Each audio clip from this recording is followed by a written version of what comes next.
The Chancellor will face MPs today to defend his budget after days of it and his own competence and judgment coming under attack.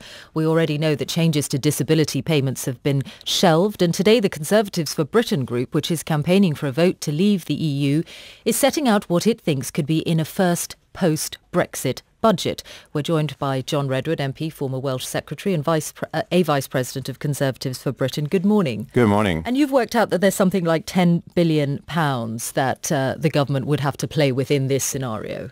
Yes, as a Brexit dividend, there's the 10,000 million that British taxpayers have to send to spend in the rich countries in the rest of Europe, as well as the nearly 10 billion we get back. So a government post-Brexit could say to all the farmers and universities and others getting European money, you'll get all the same money that you used to get from Europe, only we'll pay it.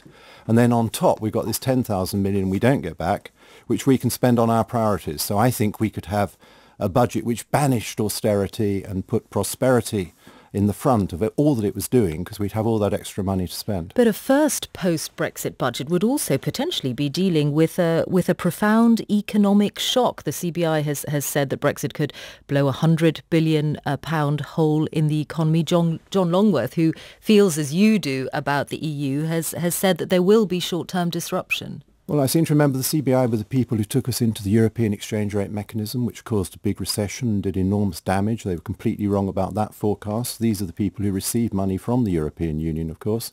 And I'm sure we'd be able to find some money for the CBI if they started having sensible views on all these matters. But John Longworth is on the same side of the EU debate as you are, and he has said clearly there will be a short-term disruption. So this post-Brexit scenario you're talking about would have to address that with some of the money that would be available. Well, what is going to happen that needs extra money? I think we've got 10,000 million of our money to spend on our priorities, so we can spend more on health and on social care and not need those disability cuts and actually be able to pay for. Or unemployment benefit for those whose jobs might have been dependent on the EU. No, but there won't be job losses. This is a complete nonsense, ridiculous scare that's being put around.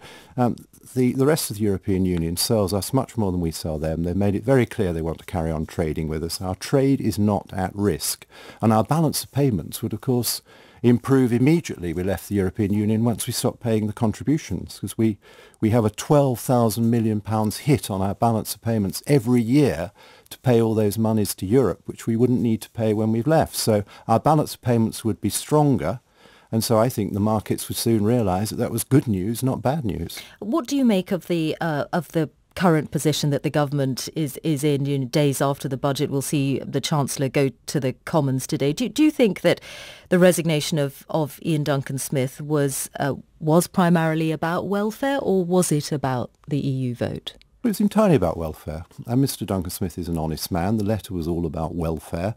If he'd been resigning over Europe, he would have written a letter about Europe, because he'd have wanted to highlight the European issue so that we had a weekend talking about the things that really matter to us on this referendum, rather than having a weekend talking about divisions within the government on what we're trying to do on welfare. It was entirely about welfare, and it's a complete nonsense that people are putting around that this was something about Europe. But would it have happened were it not for the EU vote coming up, that has created the climate where divisions on one thing make you feel more strongly about divisions on another? Yes, of course it would have happened without the European vote, because it was, if you remember, the reason he resigned was there had been a series of cuts made over the years that he didn't like, but he'd accepted in the spirit of compromise, as you have to do in a government.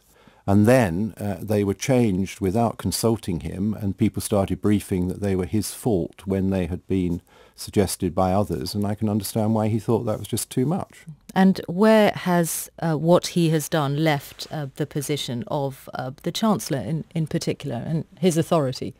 Well, the Chancellor remains in the second most important office in the land, and we all wish him well, and he needs to rebuild his budget very quickly, as I'm sure he will. He can set that out today in the House when he responds to the budget debate. But I'm personally very pleased that we don't have to go through with these PIP changes. They were not something I and many other colleagues like the look of.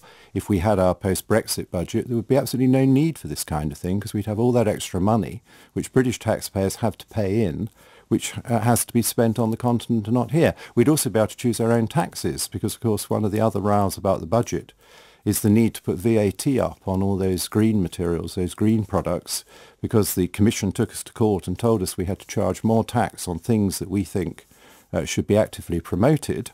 And fortunately, Parliament is now saying to the government, you cannot do this. But Europe still hasn't changed the law to allow us to keep the VAT down on all those green products. You said you wish the Chancellor well. Would he make a good leader? We're not trying to change leaders. We are fighting a very important referendum campaign, and we have a leader who is the Prime Minister, who has the support of the Conservative Party. You know, the media should really concentrate on the rows we are having. We're having a really good national debate over whether we're going to stay in the European Union or leave. It's far more important than all these other tittle-tattle things you keep raising. And many of us are passionate to get our democracy back, get our freedom back, get back our right to make our own laws, get back the right to choose our own taxes, to spend our own money. And some people on the other side seem to think that Britain doesn't have a right to choose its own taxes and spend its own money, but we're going to show them that we do. And I think most British people will be with us in wanting their freedom and their democracy back. John Redwood, thank you very much.